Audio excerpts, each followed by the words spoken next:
नमस्कार, मी मयुरी वर्मा, विकास समाचार मध्ये आपलं स्वागत। मुंबई अहमदाबाद महामार्गावर जे काँक्रिटीकरणाचं काम हाती घेतलं आहे ते अतिशय निकृष्ट दर्जाचे तर आहेच, परंतु जो चांगला हायवे जो महामार्ग होता त्याची जी काही आज दुरवस्था झाली आहे ती फारच दयनीय आहे।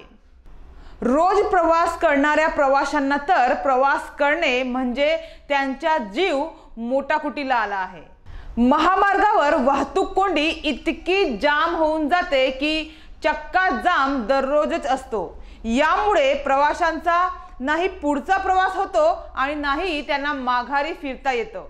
नव्याने काँक्रिटीकरण रस्त्यांमध्ये इतके मोठे खड्डे पडले आहेत की त्याचे प्रमाण देता येऊ शकत नाही, कारण निकृष्ट दर्जाचे काम।